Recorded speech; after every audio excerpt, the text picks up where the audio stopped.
नमस्ते एंड अस्सलाम वालेकुम ऑल ऑफ़ यू। आज का जो हमारा टॉपिक है वो है GI dysfunction, gastrointestinal dysfunction in children. तो ठीक है, GI dysfunction, gastrointestinal dysfunction in children, उसमें हम बात करते हैं कि कौन कौन से ऐसे डिसफंक्शंस होते हैं बच्चों में जो जीआई सिस्टम पे इफ़ेक्ट करते हैं और उनके काज क्या हैं, और उसके अलावा बच्चों में क्यों होते हैं, और उसके अलावा सिम्टम्स उनके क्या है, मैनेजमेंट क्या है, या फिर उसकी प्री या पोस्ट ऑपरेशनल केयर क्या है, नर्सिंग मैनेजमेंट क्या है, डायग्नोस क्या है, उन सब को हम इस लेक्चर में डिस्कस करते हैं। इसमें सबसे पहले हम जो डिजीज़ उठाते हैं वो है Clift plate and Clift lip, उसको हम देखेंगे। उसके बाद हम इसको पढ़ेंगे अच्छे से। उसके अलावा जितने भी इसमें डिजीज़ है उनको एक एक करके डिटेल में हम इस लेक्चर में, या फिर हमारे इसके 2-4 पार्ट हो सकते हैं, उनमें डिस्कस करेंगे सारे। अब स्टार्ट करते हैं Clift lip and cleft plate.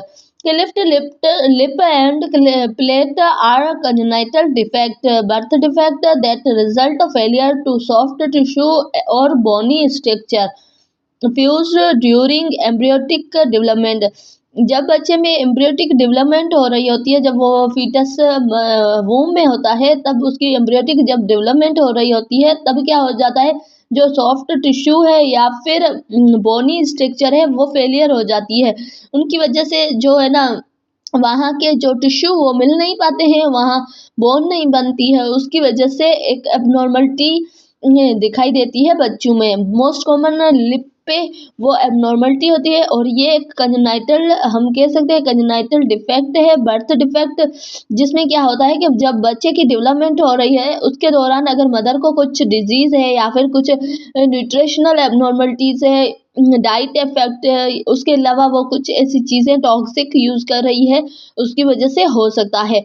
ये कंजेनाइटल ऐसी डिजीज़ें होती हैं जो बर्थ जब उस बेबी मैच्योर हो रहा होता है, डेवलप हो रहा है वूम में, तब जो इफ़ेक्ट करती है वो कंजेनाइटल होती है। जेनेटिकल, जब मदर पेरेंट्स के जो जीन मिल रहे होते हैं मदर और फादर के, तब उनमें कोई डिफेक्ट आ जाए तो वो जेनेटिकल हो जाती है। पर इसमें क्या है कि ये कंजेनाइटल भी है और इसको हम हेरिडिटी भी कह सकते हैं। इसमें ऐसे है कि अगर ज़रूरी भी नहीं है और हो भी सकता है, इसे हम कह सकते हैं, क्योंकि ये एक ऐसी डिजीज़ है जो अगर कंजेनाइटल है ना, फिर भी फैमिली में एक से दूसरे को हम देख सकते हैं। जैसे कि एक पेरेंट्स के एक बच्चे को है तो दूसरे बच्चे को रेयर पर चांसेस होते हैं कि उसको भी हो जाए ये कंजेनाइटल डिजीज़। इसको हेरिडिटी भी कहते हैं कि ये फैमिली से भी मिलती है। अगर मदर क्लिफ्ट प्लेट है या फिर उसको क्लिफ्ट लिप ये डिजीज़ है, तो बच्चे में मोस्ट कॉमन ये कंजेनाइटल डिफेक्ट आ सकता है। पर मोस्ट कॉमन भी आ सकता है, कभी-कभी क्या होता है कि बिल्कुल भी नहीं होता है, कि उसके बच्चे जो होते हैं वो नॉर्मल होते हैं। तो इसलिए हम एक स्पेसिफिक नहीं कह सकते कि ये एनी हाउ आएगा। पर ये है कि केसेस देखे हैं मैंने, तो है ना, अगर फैमिली में है तो उनके पेरेंट्स को है तो बच्चों में आ जाती है कंजेनाइटल डिजीज़। स्पेशली क्लिफ्ट जो लिप है वो डिजीज़ मोस्ट कॉमन आ जाती है। उसके अलावा बात करते हैं development of the lip occur in 30 day of embryotic. जब लिप 30 डे एम्ब्रियोटिक एज में होता है, तब क्या है कि वो डेवलप हो रहा होता है, दे well life.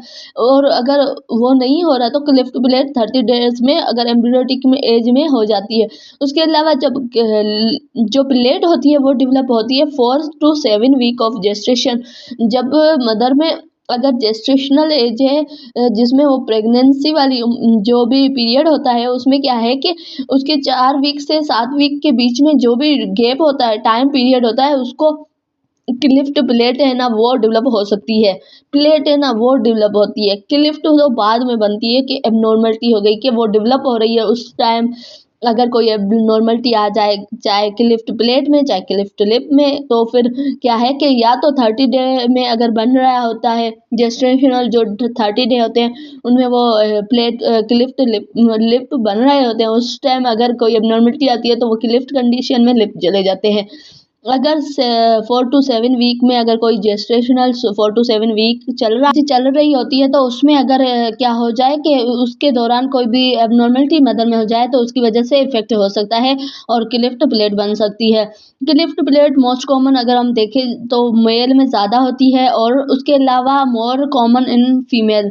The male cleft lip is more common in male and cleft palate is more common in female. के जो क्लिफ्ट प्लेट है वो मोस्ट कॉमन फीमेल में होती है और क्लिफ्ट लिप है ना वो मोस्ट कॉमन अगर होते हैं तो वो मेल में ज़्यादा होते हैं, मेल जो बेबी होता है उसमें।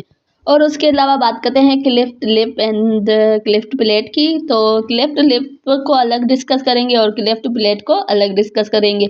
तो सबसे पहले cleft lip is a birth defect resulting जो unilateral bilateral openings in the upper lip between mouth and nose. जो माउथ और नोज के जो बीच में जो उनका गैप बन जाता है, ठीक है। इसमें क्या होता है कि लिप्स जो अपर लिप होते हैं ना, ठीक है, या तो एक साइड पे उन दोनों के बीच में कोई डिफेक्ट बन जाए, या तो फिर अगर हम कहते हैं एक लिप में बन जाए या फिर बायलेटरल दोनों में बन जाए। ओपनिंग मीन्स के वहाँ अगर नोज और जो लिप हैं इनके दौरान जो भी अगर हम कहते हैं टिश्यू होते हैं, बोन्स होते हैं, वो ना हो नॉर्मली, तो उसको हम क्या कहते हैं कि क्लिफ्ट लिप। उसमें बायलेटरल भी हो सकता है, दोनों साइड पे भी हो सकता है और यूनिलेटरल भी हो सकता है। क्लिफ्ट प्लेट में क्या है कि Clift palate is the birth defect, एक बर्थ डिफेक्ट है। इसमें क्या होता है, ओपनिंग कहाँ से होती है, roof of the mouth cause lake tissue development. इसमें क्या है कि रूफ ऑफ द जो माउथ होता है वहाँ से ओपनिंग होती है और उसके अलावा इसमें क्या होता है जो टिश्यू है ना वो डेवलप नहीं हो रहे हैं। यहाँ क्या है कि यहाँ इफेक्ट होते हैं टिश्यू, उसके अलावा बोन भी इन्वॉल्व होती है, वहाँ सिर्फ टिश्यू इन्वॉल्व होते हैं क्लिफ्ट प्लेट में। और उसके अलावा टाइप की बात करते हैं, क्लिफ्ट प्लेट और क्लिफ्ट लिप के जो भी टाइप हैं उनको देखते हैं, ठीक है। उसमें आ जाता है फर्स्ट में यूनिलेटरल या फिर बायलेटरल वर्जन की बात करते हैं, तो उसमें क्या है कि या तो एक लिप पे हो या तो दोनों साइड पे वो इफेक्टेड हो। जिसमें हम इसके नीचे बिल्कुल नीचे अगर डायग्राम देख रहे हैं, एक नॉर्मल बेबी है, बाकी दो, एक यूनिलेटरल है और दूसरा बायलेटरल है। इसमें दोनों में हमें पता चल रहा है कि कौन सी इफेक्ट होते हैं बायलेटरल और यूनिलेटरल में। उसके अलावा सेकंड है कि complete and incomplete versions. Complete और इनकम्प्लीट में क्या है कि the complete indicate that the Clift extend for the lips and all way for the nose. के जो यूनिलेटरल या वहाँ था यूनी और बायलेटरल, यहाँ पे क्या है कि कंप्लीट और इनकम्प्लीट है।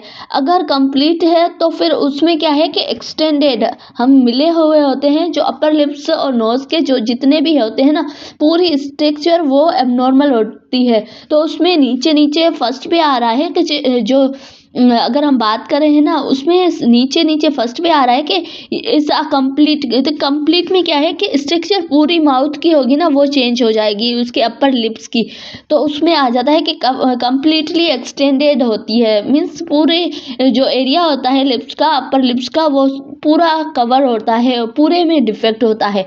और उसके अलावा अगर यहाँ पे इनकम्प्लीट में भी हम देखते हैं कि उसमें नोज एक में इन्वॉल्व हो रहा है। जैसे यहाँ बाकी कुछ डायग्राम ऐसी है जिसमें सिर्फ इनकम्प्लीट है, जिसमें नोज इन्वॉल्व नहीं है, बाकी में नोज इन्वॉल्व भी है। और एक जो लास्ट में जो डायग्राम है इसमें हम पता कर सकते हैं, जिसमें हम बात करते हैं कि ये एक स्ट्रक्चर बेस पे कम्प्लीटली इसके लिप्स है ना वो इफेक्टेड है। उसके बाद बात करते हैं कि काज कौन से होते हैं बच्चे में, कि है ना अगर क्लिफ्ट प्लेट हो गया है तो उसके सबसे पहले काज ये होते हैं कि मल्टी फैक्टर्स या फिर heredity and environmental factor. Multi factors या फिर हेरिडिटी एनवायरमेंटल फैक्टर भी काज करवा सकते हैं। उसके अलावा एनवायरमेंटल फैक्टर में explore radiation, rubella virus, certain medications and maternal smoking and multivitamin supplements, या वो मदर मल्टीविटामिन ले रही है, ये है आ जाता है कि लाइफ स्टाइल में वो ड्रग्स ले रही है, रेडिएशन का ज़्यादा उसको इफेक्ट हो रहा है उसकी बॉडी पे, या फिर रूबेला वायरस की वजह से, या स्मोकिंग कर रही है प्रेगनेंसी में, तो वो सारे काज बन सकते हैं कि बच्चे की डेवलपमेंट हो रही होती है। तो अगर उस टाइम अगर कोई इफेक्ट होता है तो वो क्या है कि कंजेनाइटल किया जाता है कि बच्चे को ड्यूरिंग प्रेगनेंसी कोई इफ़ेक्ट हो रहा है। तो इसमें ये सारे फैक्टर्स आ जाते हैं जिनकी वजह से इन सब चीज़ों की वजह से काज हो सकता है क्लिफ्ट प्लेट या फिर क्लिफ्ट लिप हो सकता है बच्चे में। और उसके अलावा बात करते हैं क्लिनिकल फीचर्स कौन से होते हैं। क्लिनिकल फीचर्स में हम देखते हैं डिफ़िकल्टी इन फीडिंग, क्योंकि उसके लिप्स और कभी-कभी क्या होता है कि लिप्स और नोज़ का एक ही कनेक्शन होता है, तो वो च अगर बच्चा फ़ीड कर रहा है उसको बहुत ज़्यादा डिफ़िकल्टी होती है।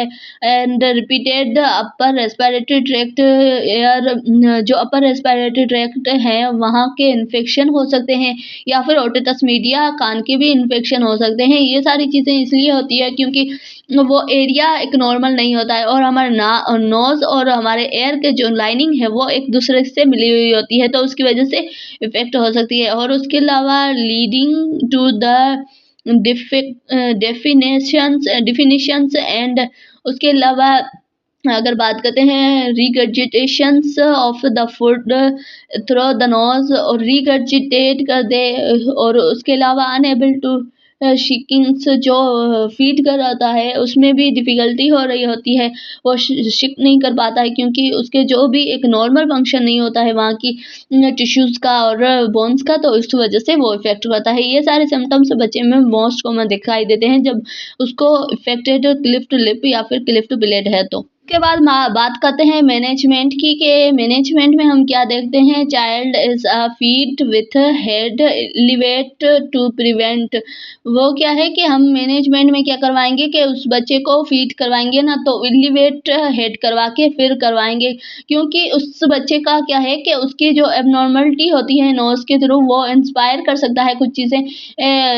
हम कहते हैं कि वो इंस्पायर कर गया तो उसको डिफ़िकल्टी होगी, सडन डेथ भी हो सकती है।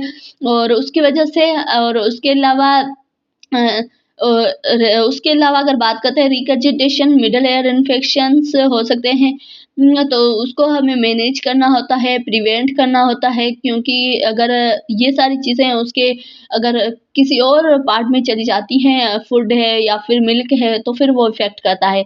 और feed by the using soft and long tight with large holes. और उसके अलावा क्या है कि हम जो उसके फीडिंग के लिए जो यूज़ कर रहे होते हैं निपल वगैरह, वो क्या है कि टाइट हो और सॉफ्ट हो और लॉन्ग हो के, ताकि इनलार्ज उसका होल हो के वो सही से ड्रिंक जो भी उसको हम फीड करवा रहे हैं वो इजीली कर सके। और उसके अलावा feed small amount and regularly burp and frequently.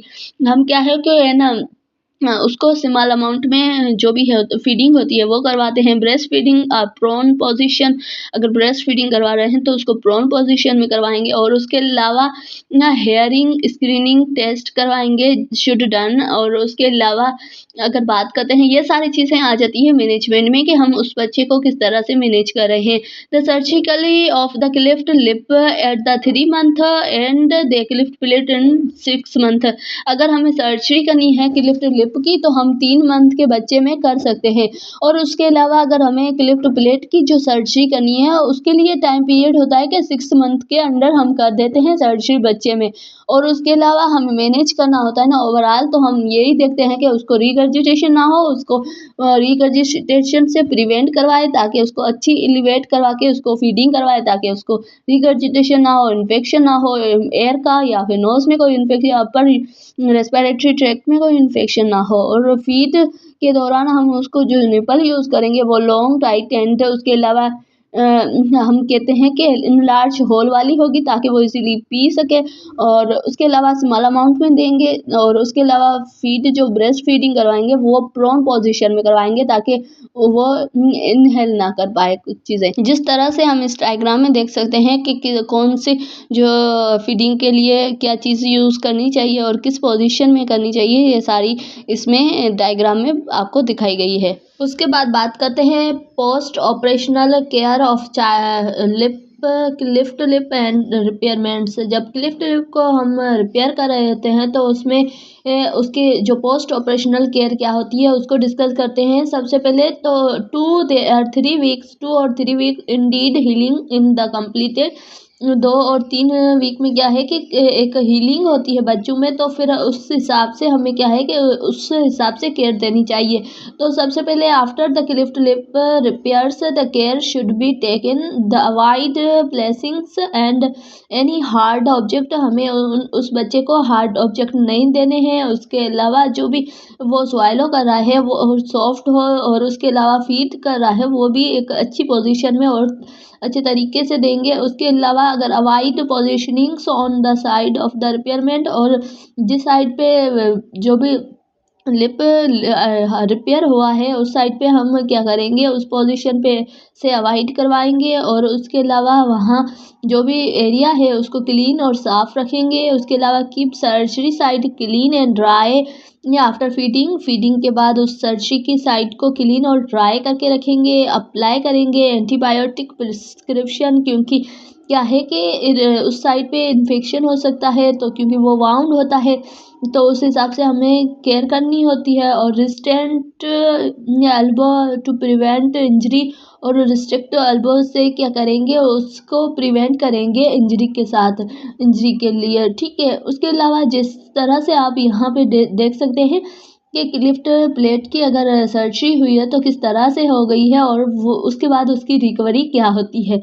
और उस अगर इन चीज़ों में हमें देखना होता है तो मोस्ट कॉमन हमें ये देखना होता है कि वो बच्चा अगर इस कंडीशन में आ रहा है, पोस्ट ऑपरेशनल हम केयर क्या क्या दे रहे हैं, वो बहुत ही ज़रूरी होती है। वहाँ था कि लिफ्ट प्लेट लिप की अगर रिपेयरमेंट थी तो हम उसको क्या क्या दे रहे थे ट्रीटमेंट के लिए, या फिर उसकी जो भी कंडीशन थी उसको मैनेज करने के लिए। यहाँ पे है कि पोस्ट ऑपरेशन अगर लिफ्ट प्लेट का हुआ है तो हम क्या देंगे कि अवॉइड करेंगे प्लेसिंग्स, ऑब्जेक्ट को प्लेस करवाने से अवॉइड करवाएंगे। और उसके अलावा सच स्वेलिंग इन द माउथ, कुछ चीज़ें ऐसी होती है जो स्वेलिंग करने की होती है, उससे अवॉइड करवाएंगे। और यूज़ करेंगे स्पून्स, केयरफुली स्पून यूज़ करेंगे। और उसके अलावा एनी जो भी ऐसा प्योर सॉल्ट होता है उससे भी, और उसके अलावा उसको भी एक सॉल्ट को भी एक केयरफुली हम उस बच्चे को देंगे। उसके अलावा अवॉइड हार्ड फूड सच ऐसा जो भी हार्ड फूड होता है उससे अवॉइड करेंगे। और उसके अलावा बिस्किट्स, ये सब चीज़ें क्या है कि हार्ड होती है, इनसे हम अवॉइड कराएंगे। और उसके अलावा अगर बात करते हैं ड्यूरिंग हीलिंग्स, क्योंकि वो रिस्की होती है, हीलिंग के दौरान अगर हम कुछ चीज़ें हार्ड देते हैं वो इफ़ेक्ट कर जाती है, वहाँ पे इन्फेक्शन करवा सकती है, पेन करवा सकती है, ब्लीडिंग करवा सकती है। और उसके अलावा keep the mouth are clean possible and should the rinse the mouth are cold, जो वहाँ जो माउथ है वो क्लीन हो, कोल्ड हो, और उस कोल्डेड बाउल वाटर्स देंगे आफ्टर फीडिंग, क्योंकि वहाँ पे जो बाउल होता है कोल्ड, वो क्या करेगा कि वहाँ पे इन्फेक्शन वगैरह हो रहा है उसकी वजह से, या फिर किसी चीज़ फीडिंग की वजह से पेन हो रहा है तो उसको भी रिलीव करता है।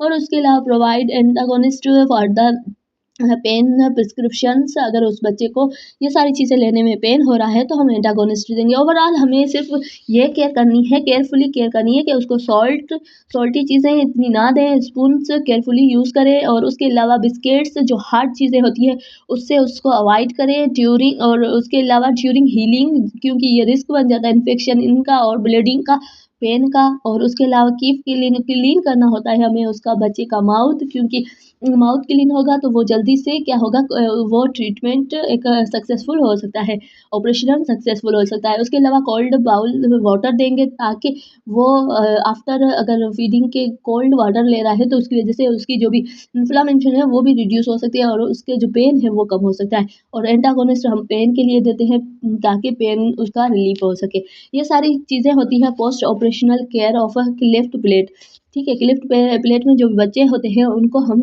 ये सारी केयर देते हैं आफ्टर जो भी उसका सर्जरी हो रही होगी उसके बाद हम देते हैं ना, वो केयर देते हैं। So thank you so much, आज का वीडियो इतना ही, मिलते हैं नेक्स्ट वीडियो में। Take care, share, subscribe, comment and like to my channel.